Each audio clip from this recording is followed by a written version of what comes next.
Yes, सो जो हमने discussion किया था,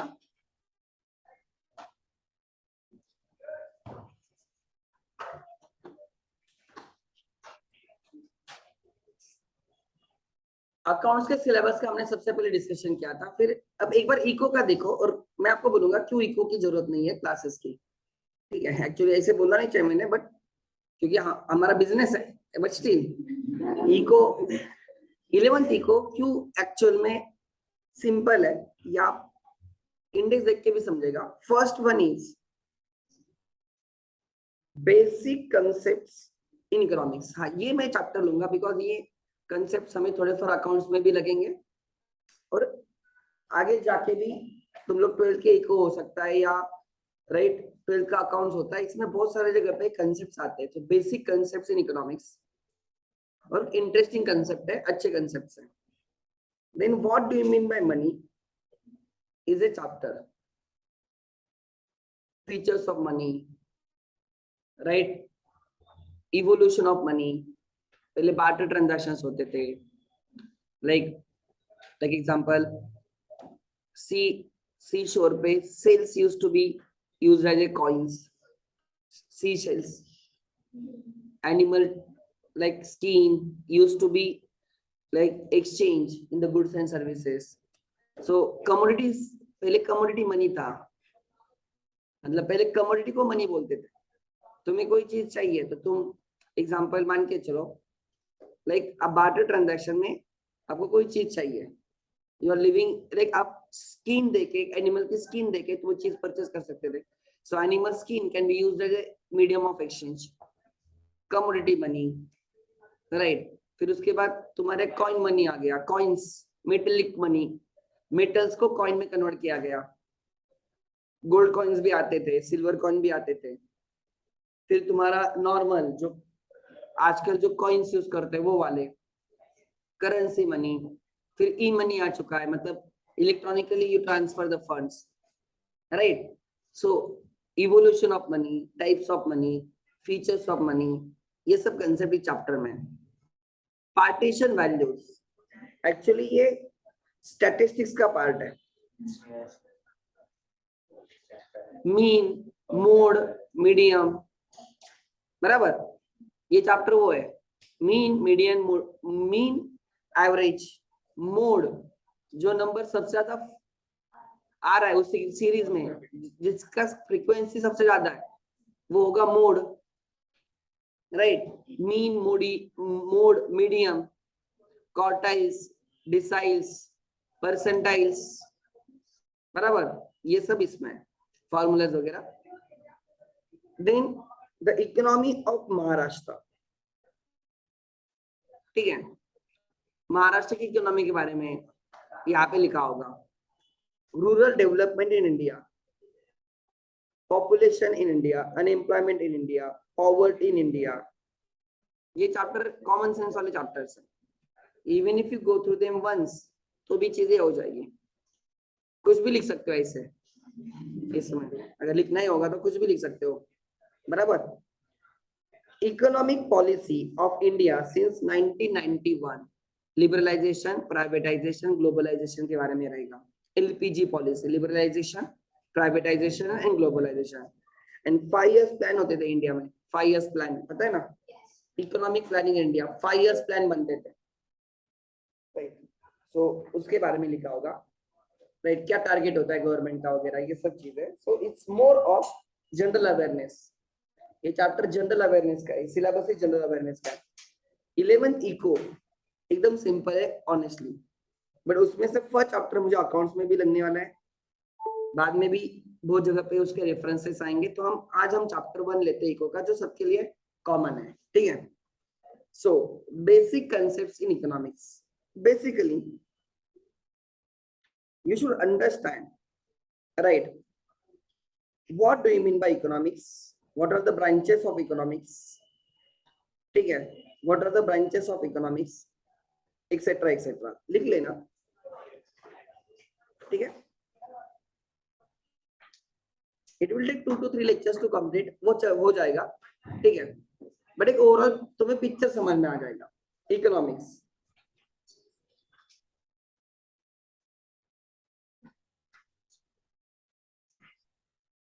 ठीक है, basically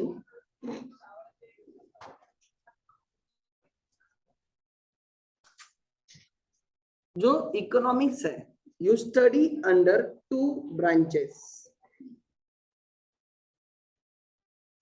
One branch is microeconomics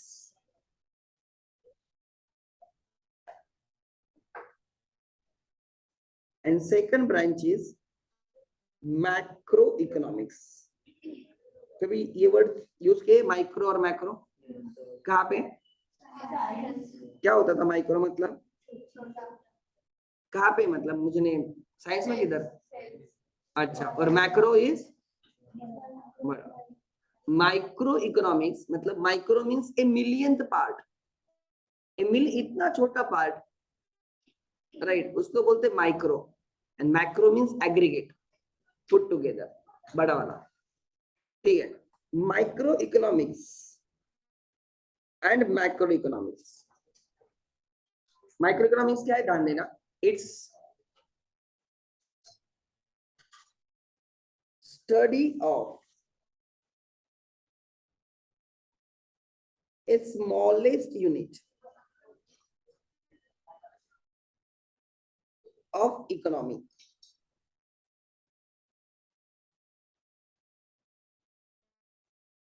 smallest unit of economy, उस इकोनॉमी का जो स्मॉलेस्ट यूनिट हो सकता है, उस यूनिट को जब तुम स्टडी करते हो उसको बोलते हैं micro economics. It falls under the scope of micro economics. Macro economics is it's a study of aggregates। aggregates मतलब total, it's study of aggregates।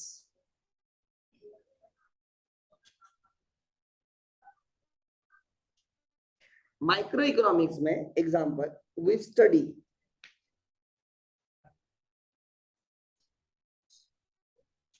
individual demand,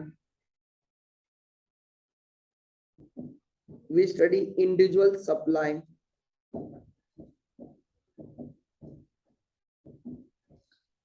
we study individual savings, individual consumption,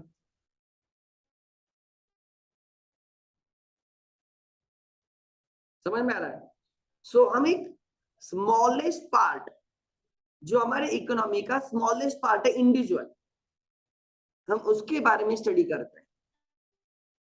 in macro economics हम we study the aggregates, like example aggregate demand. Aggregate demand मतलब देखो market में 10,000 buyers है, एक buyer की demand study कर रहे हो तो आप माइक्रो इकोनॉमिक्स स्टडी कर रहे हो, बट पूरे 10,000 बायर्स की डिमांड साथ में स्टडी कर रहे हो, you are not studying individual unit, you are studying the aggregate of units, तो वो रहेगा मैक्रो इकोनॉमिक्स। एग्रीगेट डिमांड और एग्रीगेट सप्लाई और एग्रीगेट और total savings, aggregate consumption, total consumption. यहाँ पे हम स्टडी करते हैं इंडिविजुअल इनकम, इंडिविजुअल इनकम। इसे हम स्टडी करते हैं नेशनल इनकम, पूरे कंट्री की income.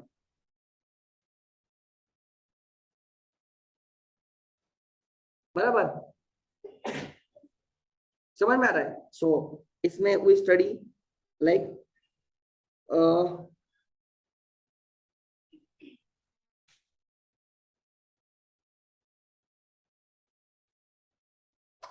fiscal policy of central government, taxation policy of central government। fiscal मतलब revenues, taxation, fiscal policy of government। we study monetary policy of RBI, monetary policy of RBI, etc. सो हम यहाँ पे एक unit को study नहीं कर रहे, हम सब यूनिट्स को साथ में स्टडी कर रहे हैं.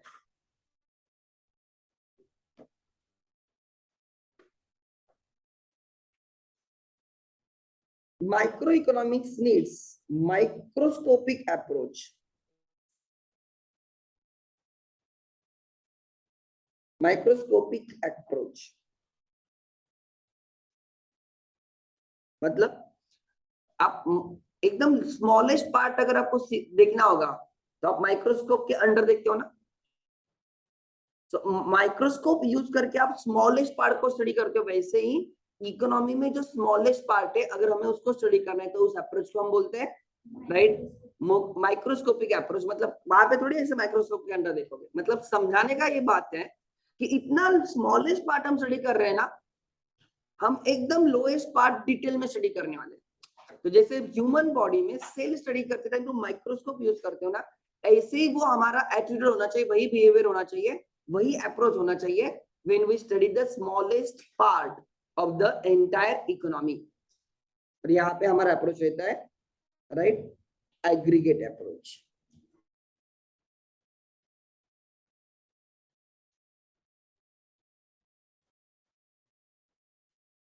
यहाँ पर हमारा अप्रोच रहता है एग्रीगेट अप्रोच. ठीक है. Then third, it's study of tree and not the jungle. Study of tree and not the jungle. So microscopic और माइक्रो इकोनॉमिक्स मतलब हम पूरे जंगल को स्टडी नहीं कर रहे, उस जंगल में से एक ट्री को स्टडी कर रहे. समझा. हम पूरे बॉडी को स्टडी नहीं कर रहे, उसमें से एक सेल को स्टडी कर रहे. Kind of that. It's a study of jungle. मतलब एग्जांपल बहुत फेमस ऐसे दिया जाता है स्टडी ऑफ जंगल. मतलब तुम्हें समझने के लिए अगर हम एक पूरे जंगल में एक ट्री की स्टडी करें तो हम माइक्रो इकोनॉमिक्स का अप्रोच फॉलो कर रहे हैं. बट हम पूरे जंगल का स्टडी कर रहे हैं तो हम मैक्रो इकोनॉमिक्स की तरह है. समझा. So it's study of entire jungle. मतलब all trees in the jungle. बराबर. देन जब हमें एक इंडिविजुअल का स्टडी करना है, देखो इकोनॉमी अलग अलग सेक्टर में डिवाइड होती है. कोई भी economy like example primary sector, उसमें एग्रीकल्चर आता है एंड अलाइड एक्टिविटीज आते हैं. Secondary sector service industry. Tertiary sector manufacturing sector. आप आपकी इकोनॉमी को अलग अलग सेक्टर्स में डिवाइड करते हो. Like example construction sector, automobile sector, right. Then real estate sector, tourism sector, service industry. Are you getting my point? Agriculture sector, horticulture, floriculture. ऐसे अलग अलग सेक्टर्स में हम हमारे इकोनॉमी को क्या करते हैं डिवाइड. फिर उस सेक्टर्स को भी हम और स्मॉल स्मॉल सेक्टर्स में क्या करते हैं डिवाइड. तो हम पूरे इकोनॉमी को स्लाइस कर रहे हैं, तोड़ रहे हैं. स्लाइसिंग करना पड़ता है ना, फूड को स्लाइस करते हो ना, संतरा को स्लाइस होते हैं ना. मतलब पूरे संतरा को स्टडी कर रहे हो तो मैक्रो इकोनॉमिक्स, उसमें से एक स्लाइस को स्टडी कर रहे हो तो माइक्रो इकोनॉमिक्स. तो आपको माइक्रो इकोनॉमिक्स स्टडी करना है तो तुम्हारा मान के चलो वो पूरा संतरा राइट जो ऑरेंज है वो इकोनॉमी है, उसमें से हमें स्मॉलेस्ट पार्ट को स्टडी करना है तो हमें उसको क्या करना होगा अलग अलग स्लाइसेस में डिवाइड करना होगा. इसलिए माइक्रो इकोनॉमिक्स में स्लाइसिंग मेथड यूज होती है. कौन सी? स्लाइसिंग.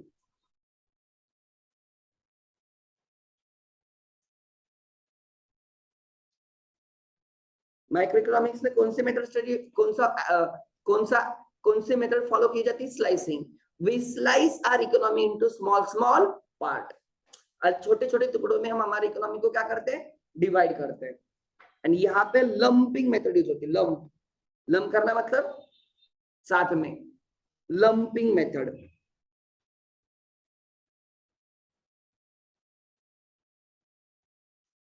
यहाँ पे जो फॉलो किया जाता है वो होता है lumping method, slicing method and lumping method.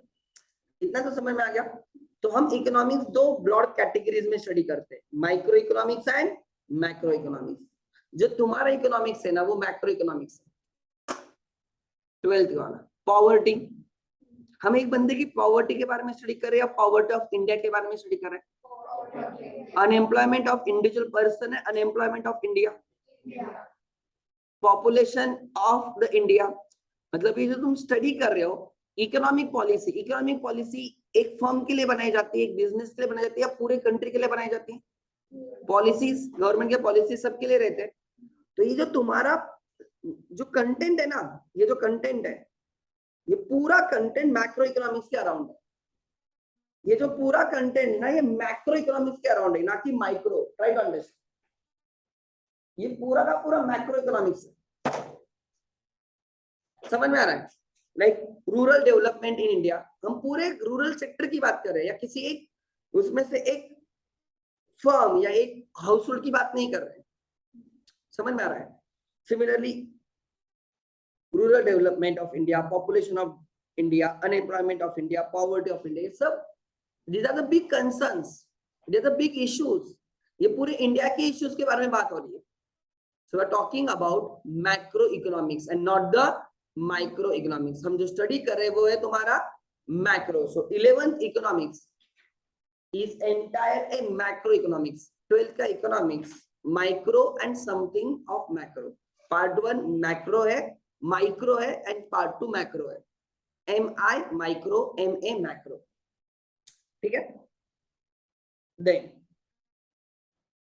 अब ध्यान देना क्या लिखा है, नहीं है तो जस्ट समझ लेना।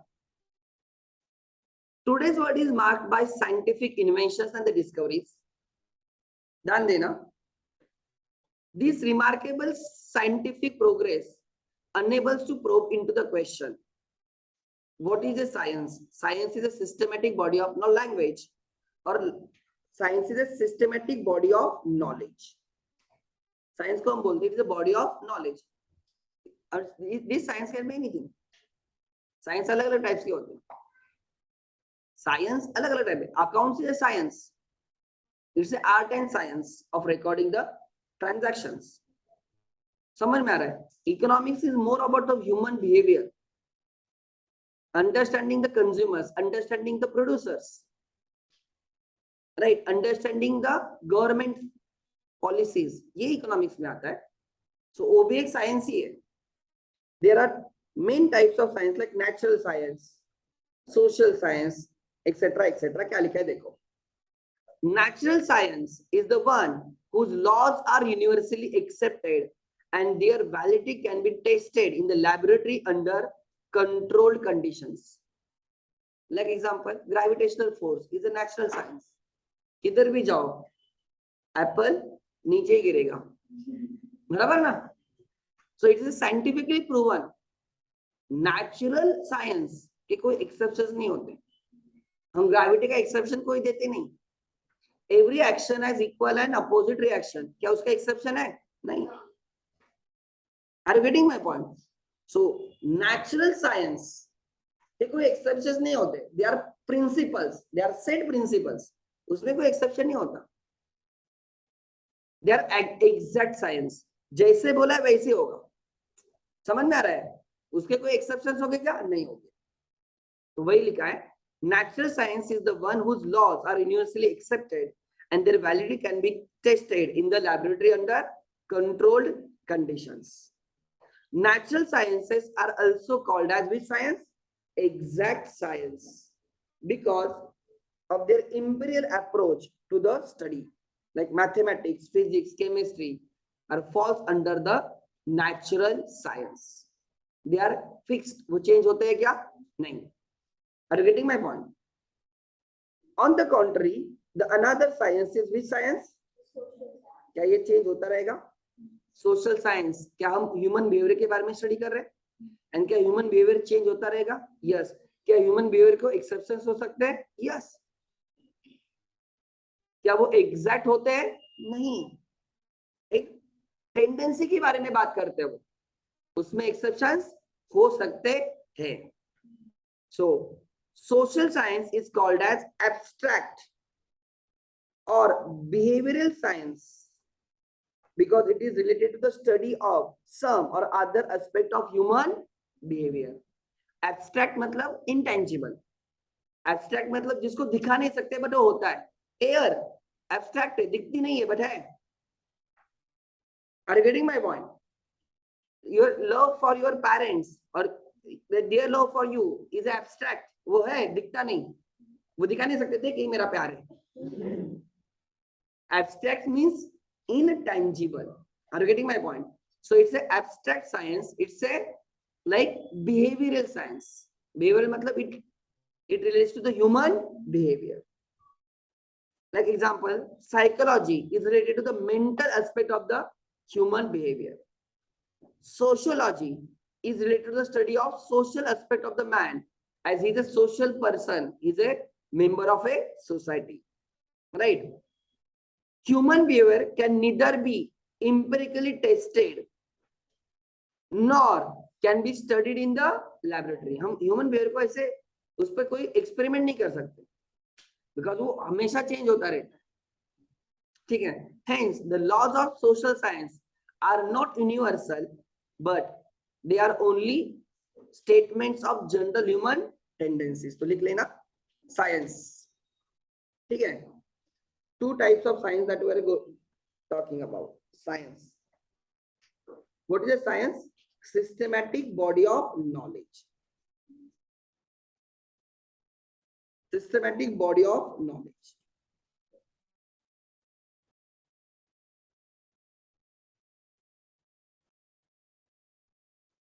Science is a systematic body of knowledge. आगे. ठीक है? Then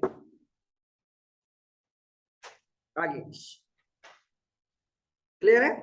डाल देना. यहां पे लिखो. एक होता है नेचुरल साइंस जो तुमने अब छोड़ दिया है, बराबर. 10 तक था वो, बराबर. एंड अब तुम स्टार्ट कर रहे हो social science, human behaviour related, economics, social science. History होता था सोशल साइंस में, history, civics and geography, right, which keeps on changing. Then natural science लिख लेना, are universally accepted. They are universally accepted. क्या social science universally accepted है? No, not universally accepted.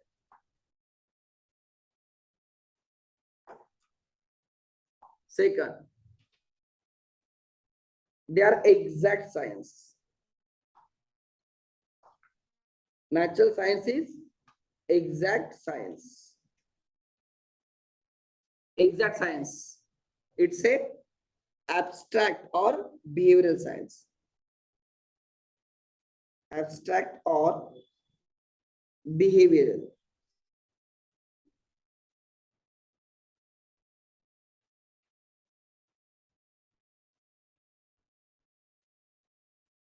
Behavioral science. Then natural science can be tested in laboratory, right? Tested in labs. क्या social science test, क्या can you test in the labs? No. अब lab में बैठ के तो आप human behaviour नहीं समझ सकते. You have to go to the grass root level and वहां पे जाके आपको सीखना पड़ेगा. जो मिनिस्टर जो एसी में बैठ के पॉलिसीज बना रहे हैं, देयर पॉलिसीज नेवर वर्क.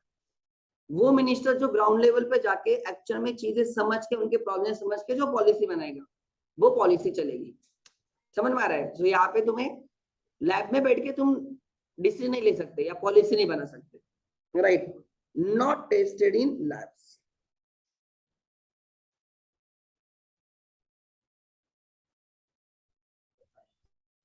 ठीक है? इसमें एग्जांपल है, बोलो कौन कौन से साइंस, मतलब कौन सा?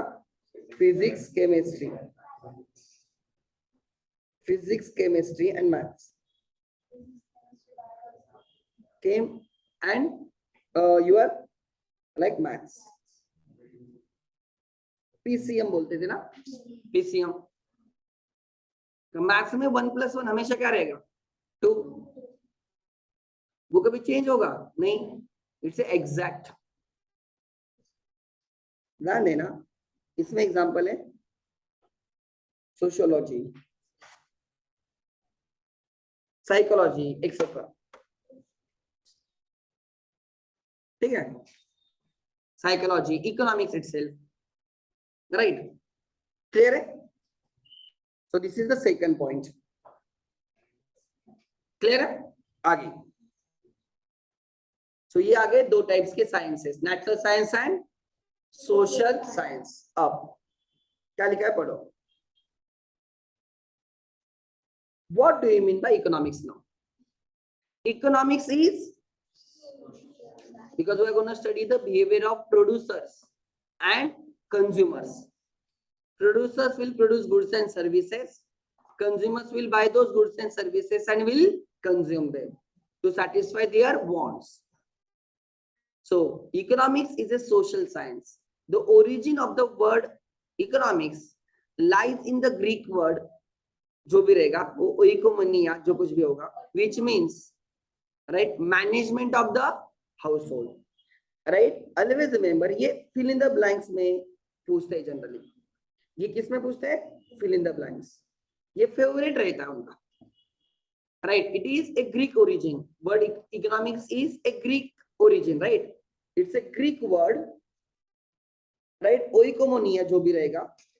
Right? Which means management of household.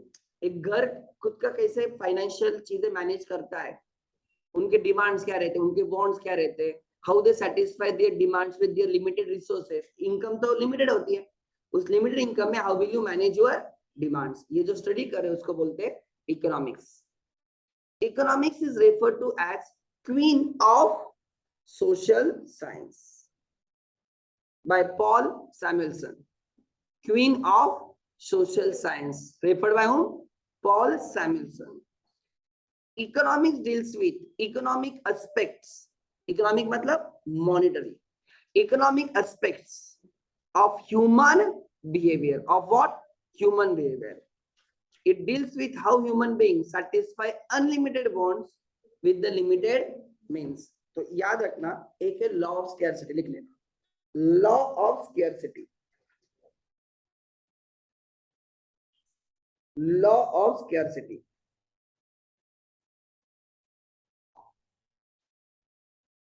What is the law of scarcity?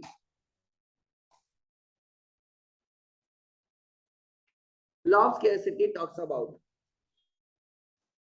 unlimited human wants.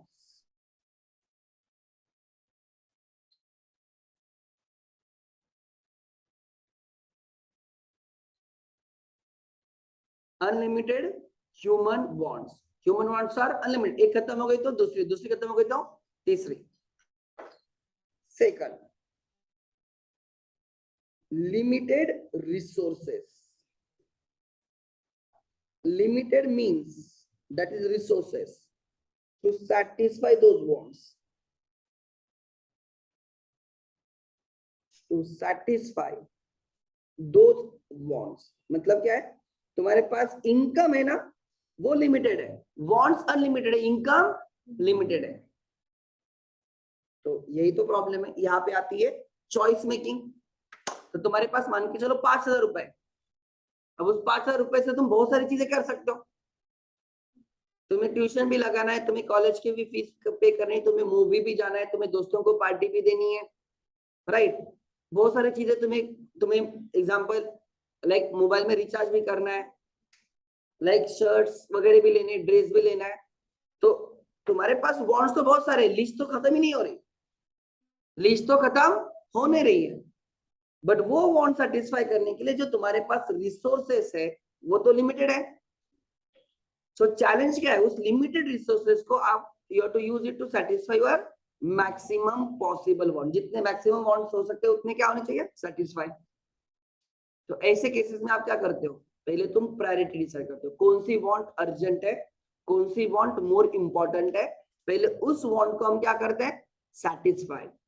अगर मोर इंपॉर्टेंट वांट्स पहले सेटिस्फाई हो गए, तब हम लेस इंपॉर्टेंट वांट्स के लिए हम हमारे पैसे क्या करेंगे, यूज करेंगे। So it comes deciding your priorities, setting of the priorities. ये बहुत इंपॉर्टेंट है लाइफ में। पहले तुमने तुम्हारी प्रायोरिटी सेट करनी चाहिए, क्योंकि इवन तुम्हारा जो टाइम है वो भी लिमिटेड है, वो भी एक रिसोर्स है ना तुम्हारे लिए। Your time is also resource for you. उस लिमिटेड टाइम को you have to use to do multiple things. तो फिर उसमें से आपको ये चीज डिसाइड करनी है तुम्हारे लिए प्रायोरिटी कौन सी है। जो चीज तुम्हारे लिए प्रायोरिटी है उसी चीज पे तुम जब पहले उसको कंप्लीट करोगे, फिर बाकी चीजों के लिए देखोगे। So choice making, question of choice making arises because of law of scarcity. You have to make the choice, तुम्हें क्या करना है।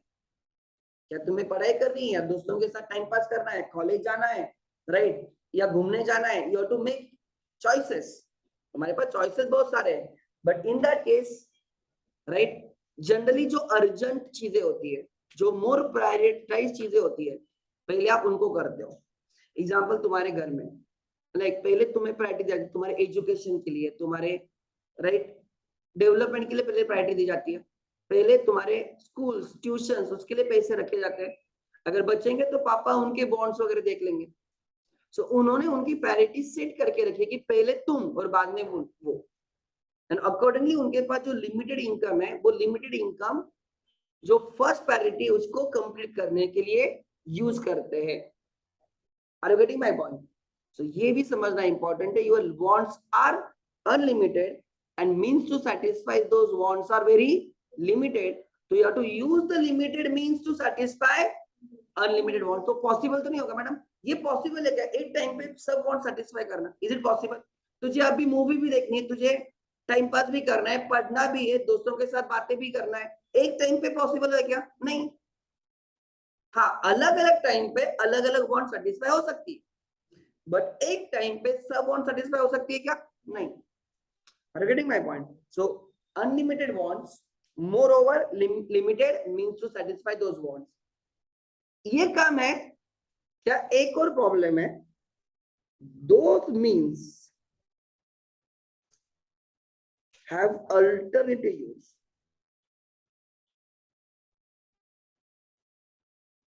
Have alternative uses.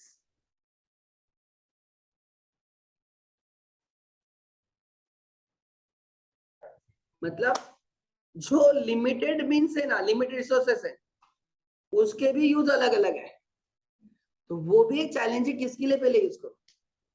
तुम्हारे पास जो 5,000 रुपए है वो आप अलग अलग चीजों के लिए यूज कर सकते हो, तो पहले किसके लिए करना है? हाँ चलो, उसका यूज ही एक होता तो आपके पास चॉइस मेकिंग रहेगी क्या?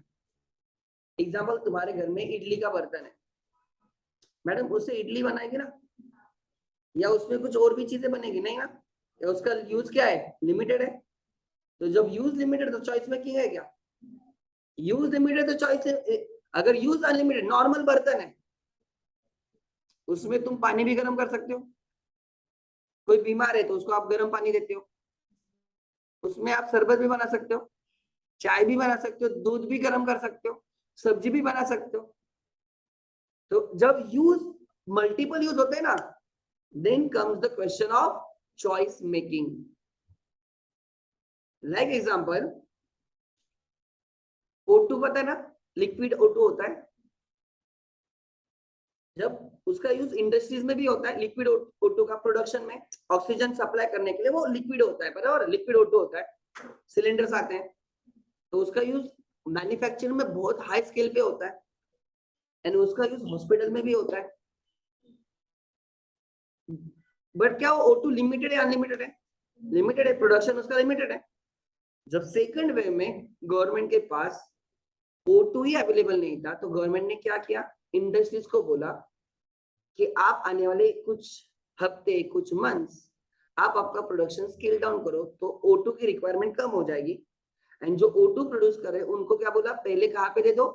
हॉस्पिटल्स में। पहले human life is more important than the other things. क्या चॉइस मेकिंग आ गई कि उस O2 को इंडस्ट्रीज में प्रोडक्शन के लिए यूज करना है, या उस O2 को हॉस्पिटल्स में वेंटिलेटर्स के साथ यूज करना है? ये चॉइस मेकिंग आ गई।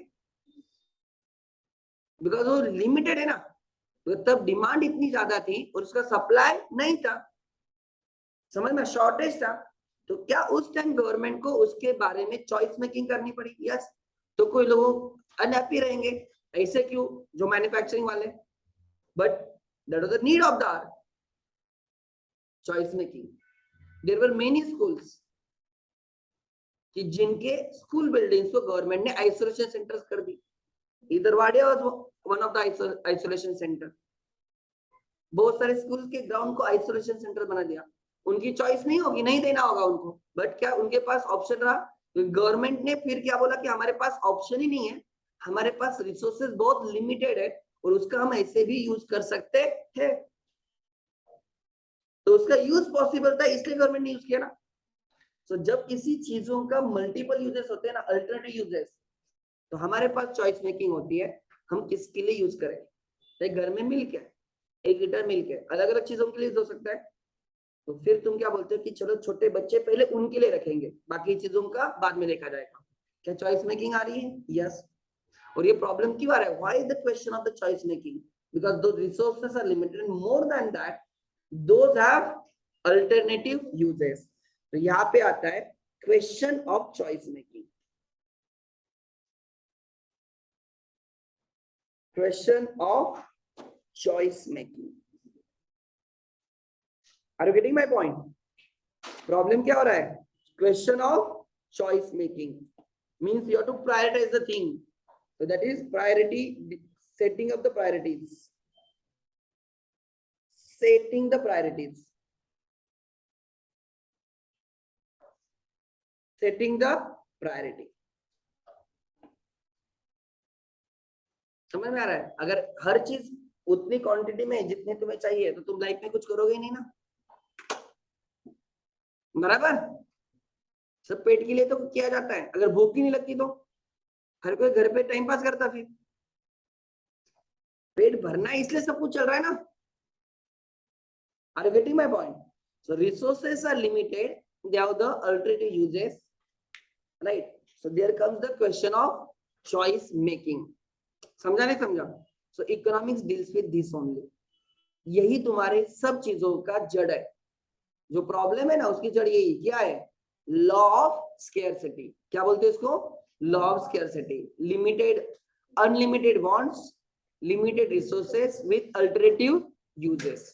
यही तुम्हारे राइट पूरे इकोनॉमिक्स का बेस है, यही तुम्हारे राइट प्रॉब्लम्स का रीजन है। राइट प्रॉब्लम्स के पीछे क्या है?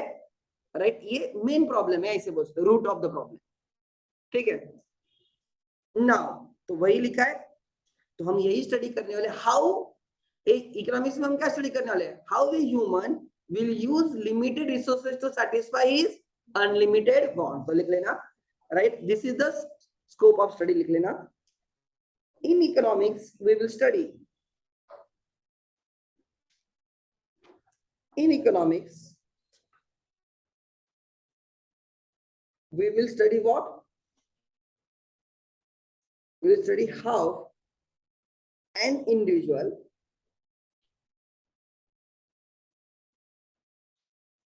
will use his limited resources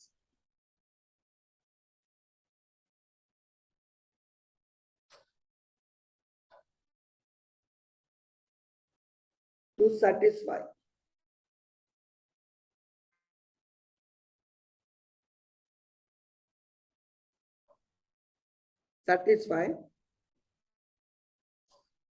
unlimited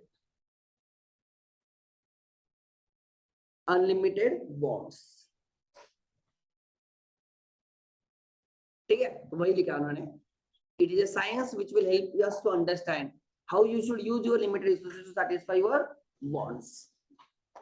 ठीक है, वही लिखा है, पढ़ो। Economics is a social science. It is called as queen of the social science, right? लिखा है, आगे पढ़ो। It deals with how human beings satisfy unlimited wants with limited means, right? Now some of the popular definitions of economics, ध्यान देना, याद नहीं रखना है बट समझना है, हमारे लिए वो इंपॉर्टेंट है। गिवन बाय कौटिल्य, पता है ना, कौटिल्य अर्थशास्त्र, पता है ना। हाँ, उसको कौटिल्य भी बोलते थे, चाणक्य भी बोलते थे, चाणक्य, बराबर ना। वो किसका गुरु था? राइट। तो उसने अर्थशास्त्र लिख के रखा है, बराबर ना, उस राइट, उसमें वहां पे उसने डिफाइन किया था what is Kautilya's view on right economics. अर्थ मीन्स वेल्थ एंड शास्त्र मीन्स साइंस। अर्थशास्त्र implies science of acquiring and managing the wealth. It talks about how to acquire the wealth and how to manage the wealth. देखो, पैसे तो हर कोई कमाता है, but उसको ठीक से मैनेज करने की भी एक आर्ट होती है, जिसको बोलते हैं फाइनेंशियल मैनेजमेंट। क्या बोलते हैं? Financial management. How you can make your money work for you is also skill. तुम तुम्हारे पैसे को तुम्हारे लिए कैसे काम पे लगा सकते हो। Instead of keeping that money in house, आप उसको एफडी में रख के इंटरेस्ट कमा सकते हो। शेयर मार्केट में डाल के आप कैपिटल एप्रिसिएशन, उसकी वैल्यू इंक्रीज कर सकते हो, डिविडेंड कमा सकते हो। किसी को लोन पे देके इंटरेस्ट कमा सकते हो, किसी बिजनेस में इन्वेस्ट करके और उसका मल्टीपल टाइम्स आप पैसे कमा सकते हो। So that is also a important. So it is Kautilya का जो अर्थशास्त्र है वो क्या बात कर रहा है? How to acquire the wealth and how to manage the wealth. Essentially Arthashastra is like, क्या लिखा है वो, हाँ, ट्रेटाइज ऑन, मतलब ये एक you can say it's a book, it's a book on political economy in its broadest sense, right. Thesis पता है ना, थेसिस होता है, थेसिस तो वही है। So it's a book, it's a research on political economy in its broadest sense. उसने क्या बोला था, ध्यान देना, सिंपल, ये याद नहीं रखना है, जो समझना है। Crucial role in the state और द मैनेजमेंट, राइट। स्टेट को रन करने के लिए, मैनेज करने के लिए क्या क्या रोल्स इंपॉर्टेंट रहेंगे। Focus on creation of wealth as means to ensure welfare of the state. उसने ये बोला था कि जो किंग होगा उसने how he should generate the wealth, और उस वेल्थ को how to use that wealth to create the welfare. Need for efficient administrative like machinery for good governance. अगर आपको गवर्नेंस चाहिए आपके स्टेट में, किंगडम में, तो हाउ एक पूरी मैकेनिज्म होना चाहिए, पूरी मशीनरी होनी चाहिए, राइट। जैसे एग्जांपल हम शिवाजी महाराज का एग्जांपल देते हैं, उन्होंने पूरा एक मंत्रिमंडल बनाया था जो अलग अलग, इसमें इंडिया में मंत्रिमंडल वहां से तो सोर्स है ना, इंस्पायर कहाँ से। सो जो शिवाजी महाराज ने जो ये किया था, उन्होंने जो उनका मंत्रिमंडल किया था, लाइक सेना के लिए अलग रहेगा, लाइक जस्टिस के लिए अलग रहेगा, अकाउंट्स के लिए अलग रहेगा। जैसे उन्होंने अपने पूरे किंगडम को ऐसे राइट लोगों को डिवाइड किया था, हायरार्की बनाई थी, और हर कोई एक एक सेक्टर को देख रहा था, एक एक प्रॉब्लम को एड्रेस कर रहा था। वही तो आज भी अपने पास है, फाइनेंस मिनिस्ट्री है, which looks after the finance, right? Example, defence ministry which looks after the defense.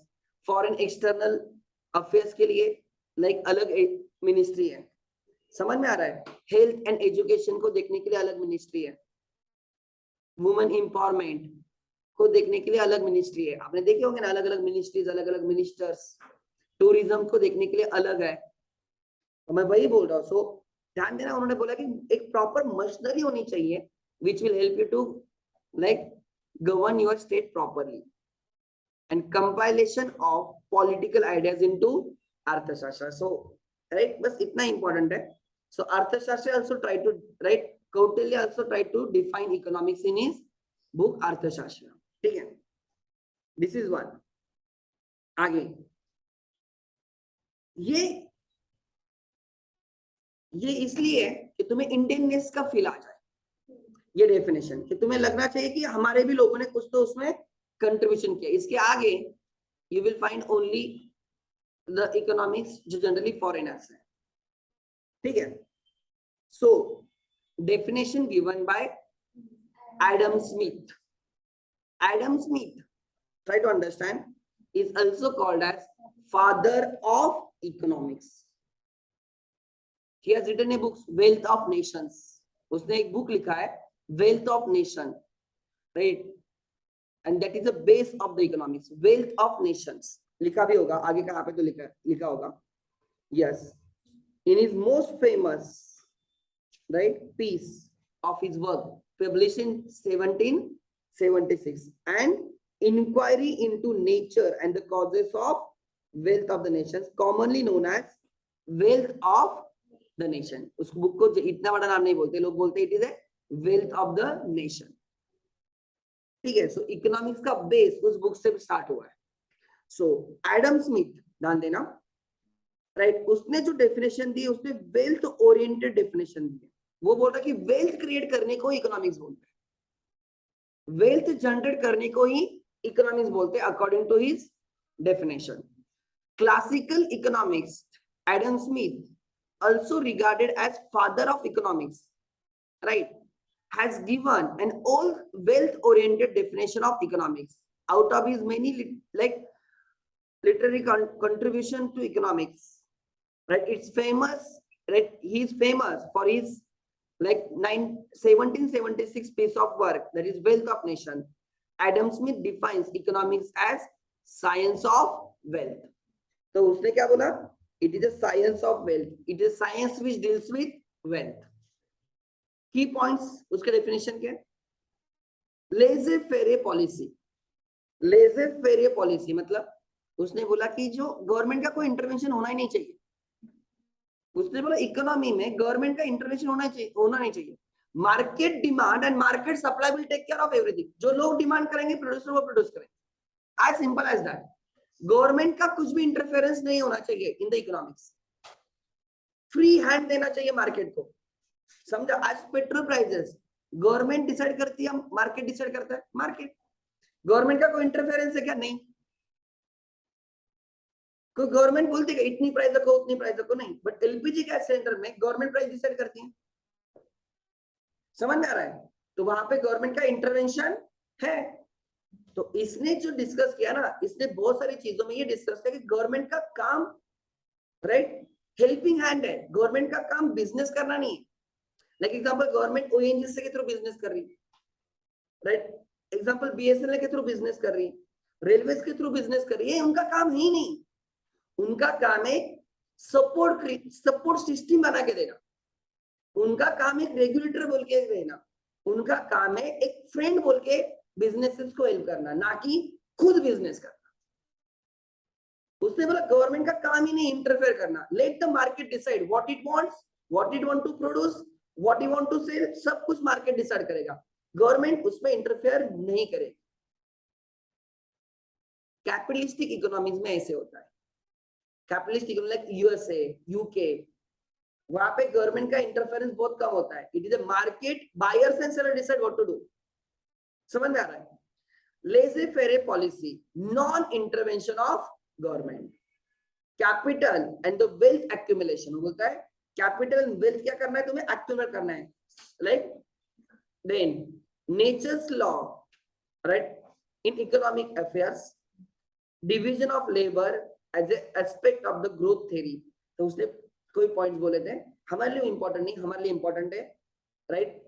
Who is the father of economics? Adam Smith is called as father of economics. His definition of economics is wealth oriented. It is wealth oriented, and his famous book is Wealth of the Nation. Clear है यहाँ तक? So एक definition Kautilya की है, हमें ये याद नहीं रखना है, बस हमें समझना है. दूसरी definition किसकी है? Adam Smith. wealth oriented definition उसने दी है. ठीक है. Then अनदर फेमस पर्सन जिसका नाम तुम हमेशा लोगे, दो लोगों का नाम तुम्हारे हमेशा जवाब आएगा. एक खुद एडम स्मिथ एंड दूसरा है Alfred Marshall. Alfred Marshall 12th में तुम्हारा पूरा माइक्रो इकोनॉमिक्स अल्फ्रेड मार्शल की थ्योरी पे. पूरा माइक्रो इकोनॉमिक्स 6 चैप्टर्स पूरे के पूरे अल्फ्रेड मार्शल के थ्योरी पे. He has given a book, Principles of Economics. Adam Smith ने जो बुक दिया था वेल्थ ऑफ नेशन, और इसने अल्फ्रेड मार्शल इसने 1890 में बुक दिया होगा. यस, बहुत लेट आया. ठीक है, तो लिख लेना यहाँ पे, राइट. सबसे पहले इंपॉर्टेंट पॉइंट में से एडम स्मिथ,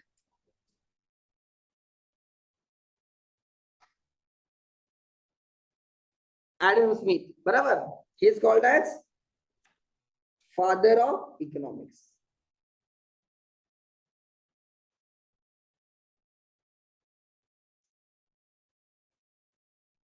उसके बुक का नाम क्या है?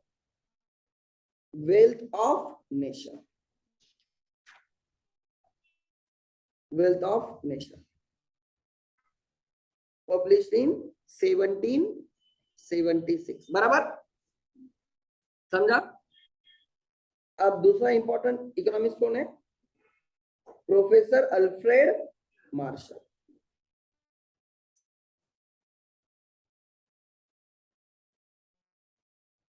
प्रोफेसर अल्फ्रेड मार्शल, क्या लिखा है पढ़ो। New classical economist professor Alfred Marshall has given definition, has given which definition? Welfare oriented definition of economics. Alfred Marshall ने वेलफेयर ओरिएंटेड, एडम स्मिथ में वेल्थ ओरिएंटेड, तो लिख लेना यहाँ पे। इसकी डेफिनेशन कैसी थी?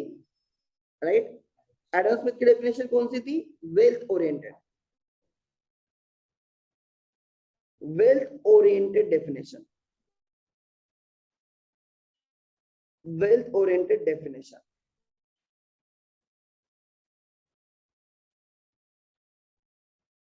अल्फ्रेड मार्शल ने वेल्थ ओरिएंटेड नहीं दी, अल्फ्रेड मार्शल ने किसकी डेफिनेशन दी है? Welfare oriented. वो बोलता है वेलफेयर क्रिएट कर रहे हो तो इकोनॉमिक्स है। ध्यान देना क्या लिखा है, right. New classical economics professor Alfred martial has given the welfare oriented definition of economics in the book titled as Principles of Economics, which was published in 1819. His definition states, economics is a study of mankind in the ordinary business of life. It examines that the part of individual and the social action which is closely connected with the attainment and the use of the material requisites of the well-being. वो बोल रहा है कि तुम तुम्हारे resources को use करते हो to satisfy your want, right. Definition का कोई रिलेवेंस नहीं है, बट इतना इंपॉर्टेंट है। Alfred Marshall, what is his book? Principles of economics. ये 12th में बहुत बार आने वाला है। Principles of economics,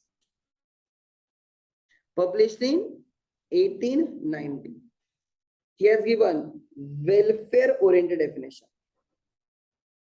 welfare oriented definition.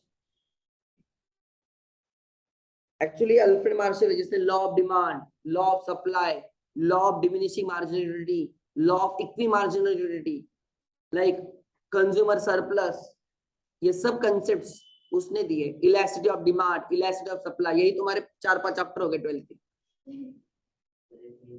हाँ क्या किसने नहीं बोला भाई? इकोनॉमिक्स तो important. Economics as I always remember, you should understand the economics to understand the businesses. Economics समझना बहुत इंपॉर्टेंट है, to understand the businesses. Economics क्यों यहाँ पे? रीजन समझ लेना, because it helps you to understand the tendency of the human being. इसलिए economics बहुत इंपॉर्टेंट है। इकोनॉमिक्स समझोगे ना तो तुम डिसीजन ले सकते हो। अकाउंट्स इज पोस्टमार्टम, जो हुआ है उसकी अकाउंटिंग कर रहे हो। Economics helps you to predict the, right, कि क्या होगा। एग्जांपल, जैसे मैंने बोला था कि रेपो रेट इंक्रीज होने से लोन्स महंगे हो गए, तो उसका इम्पैक्ट कंपनी के शेयर्स गिर जाएंगे। ये इकोनॉमिक्स की स्टडी है, ये कि थोड़ी अकाउंट की स्टडी है। रेपो रेट क्या होता है? आरबीआई जो बैंक्स को लोन देते हैं उसका जो इंटरेस्ट है उसको बोलते हैं रेपो रेट। तो ये आरबीआई के मॉनेटरी पॉलिसी में आ गया, which is a part of macro economics. तो ये सब इकोनॉमिक्स का पार्ट है। तुम जीडीपी बोलते हो, gross domestic product, economy grow हो रही है, इकोनॉमिक कॉन्ट्रैक्ट हो रही है, रिसेशन चल रहा है, बूम चल रहा है, अब तुम इकोनॉमिक्स के बारे में तो बात कर रहे हैं। इकोनॉमिक्स समझना इज वेरी इंपॉर्टेंट। अगर किस बिजनेस में पैसा लगना चाहिए वो भी समझ में आना चाहिए ना। वो इकोनॉमिक्स से समझ में आ गया कि बिजनेस का क्या स्कोप है, क्या नहीं है, इकोनॉमी किस डायरेक्शन में जा रही है, किस कंट्री में इन्वेस्ट करना चाहिए, किस में नहीं करना चाहिए, किस कंपनी में इन्वेस्ट करना चाहिए, ये सब चीजें तुम इकोनॉमिक्स से तो समझोगे, रेट ऑफ इंटरेस्ट क्या चल रहा है मार्केट में, हमें कितना लगाना चाहिए। Are you getting my point? ये सब राइट इकोनॉमिक्स में आता है। So Alfred Marshall is called as right what, Alfred Marshall ने जो बुक दिया है principles of economics, right, it has given the definition of welfare. Economics definition किस पॉइंट ऑफ से दी है? वेलफेयर। उसके पॉइंट्स क्या है? Study of an ordinary man, वो बोल रहा है कि हम इकोनॉमिक्स में एक ऑर्डिनरी मैन का क्या करते हैं? Study. Economics is behavioural science, बराबर, we study the human behaviour. Study of material welfare, material welfare मतलब मटेरियल थिंग्स, इमोशनल नहीं, इमोशनल नहीं बात कर रहा है, वो बोल रहा है material, practical. Economics is not simply a study of wealth, it is not just the study of, जैसे एडम स्मिथ ने बोला था कि वेल्थ इज एवरीथिंग, इसने बोला economics not only covers the wealth, it also cover other things. समझ में आ रहा है? So it's simply not the study of wealth. ये किसकी डेफिनेशन थी? Right, Alfred Marshall. And the last Robins definition. Robins की डेफिनेशन है स्केर्सिटी ओरिएंटेड, जो अभी हमने डिस्कस किया। Law of scarcity was given by Robins. किसने दिया था? रॉबिन्स। ये लिख लेना, दिस इज, ये जो हमने इनिशियल में लिखा था ना ये वाला, this is given by whom? Robins. ये किसने दिया है? रॉबिन्स। ठीक है, सो उसकी डेफिनेशन किस किस एंगल से है? स्केर्सिटी। ध्यान देना क्या लिखा है, scarcity oriented definition. This is the most popular definition of economics. यही सबसे popular definition है। Robbins in his book titled An Essay on Nature and the Significance of the Economic Science published in 1932, मतलब सबसे पहले Adam Smith आया 1776, फिर आया तुम्हारा अल्फ्रेड मार्शल 1890 और फिर आ गया like Robins 1932। Generally world war के बीच में, वर्ल्ड वॉर चल रहा था ना तब, फर्स्ट सेकंड वर्ल्ड वॉर, तो उसके बीच में और एक बंदा आया था, Lord Keynes, J.M. Keynes, Lord J.M. Keynes. उसको लॉर्ड, जैसे महात्मा गांधी को हमने महात्मा पदवी दी थी ना, वैसे उसको लॉर्ड पदवी मिली थी। ही एक्चुअली इसकी थ्योरी से वर्ल्ड वॉर 2 के बाद सब कंट्रीज ने खुद की इकोनॉमी को रिवाइव किया। His theory of employment, interest etcetera इतनी फेमस हुई थी उस टाइम में, बिकॉज उस टाइम में पूरा डैमेज था। वर्ल्ड वॉर के बाद almost every economy has collapsed. तो इसके थ्योरी को बेस लेके almost every country try to revive their economy. तो ये था यहाँ पे केन्स की डेफिनेशन ऑब्वियसली रहेगी, केन्स का रेफरेंस भी नहीं रहेगा, और 12th में केन्स का रेफरेंस 12th में। सेकंड जो पार्ट है 12th का, 12th दो लोगों के अराउंड है। First part Alfred Marshall, second part Lord James Keynes.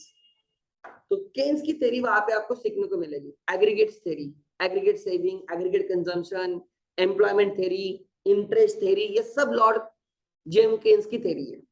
आज भी वो हमारे गवर्नमेंट उसको फॉलो करती है, वो थ्योरी उसने दी है।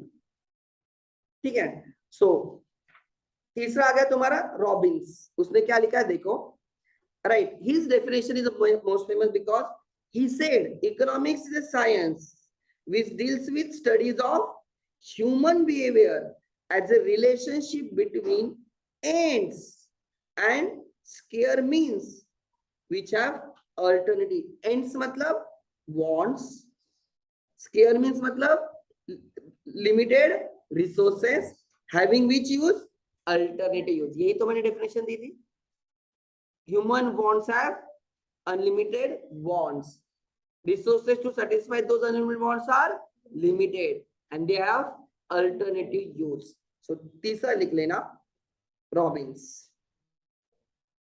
तीसरा लिख लेना रॉबिन्स।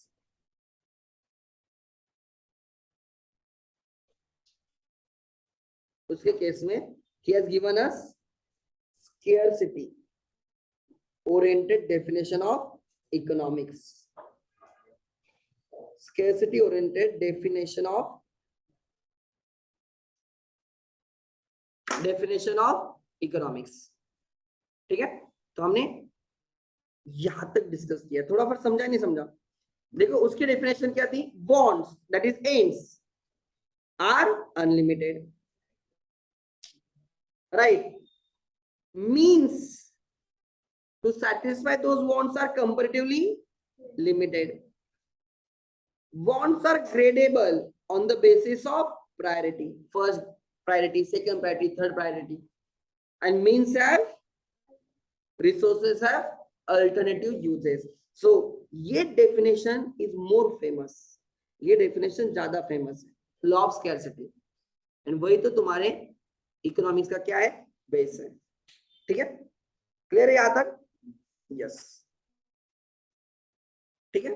देखो यहाँ पे लिखा भी है माइक्रो इकोनॉमिक्स, उसके टर्म्स दिए, कुछ टर्म्स हमारे सिलेबस में, और उसके बाद मैक्रो इकोनॉमिक्स होगा। I will show you macro economics आएगा, मैक्रो इकोनॉमिक्स, उसके कोई टर्म्स हमारे ये फर्स्ट चैप्टर टर्म्स रिलेटेड है जो हमारे लिए इंपॉर्टेंट है। सो माइक्रो इकोनॉमिक्स के कोई टर्म्स दिए, मैक्रो इकोनॉमिक्स के कोई टर्म्स दिए जो अकाउंट्स में भी यूज होंगे, इको में भी होंगे, ओसीएम में भी होंगे, हर जगह पे मिलेंगे टर्म्स। तो टर्म्स तो आते ही ना, जीडीपी एग्जांपल हर जगह पे यूज होगा, समझा? वैसे डिमांड सप्लाई, अब इन्फ्लेशन डिप्रेशन ये अकाउंट्स में भी आता है, इन्फ्लेशन डिप्रेशन अकाउंटिंग होती है उसकी, समझा? तो हम ये सीखने वाले, ये चैप्टर लेने का पर्पज यही है क्योंकि these are the terms which are important for us. Clear है? तो चलो यहाँ पे रुकते हैं, 2 बज गए ऑलमोस्ट। ठीक है, थैंक यू। कल हम इसको ही कंटिन्यू करेंगे, कल परसों खत्म हो जाएगा। ठीक है, यस।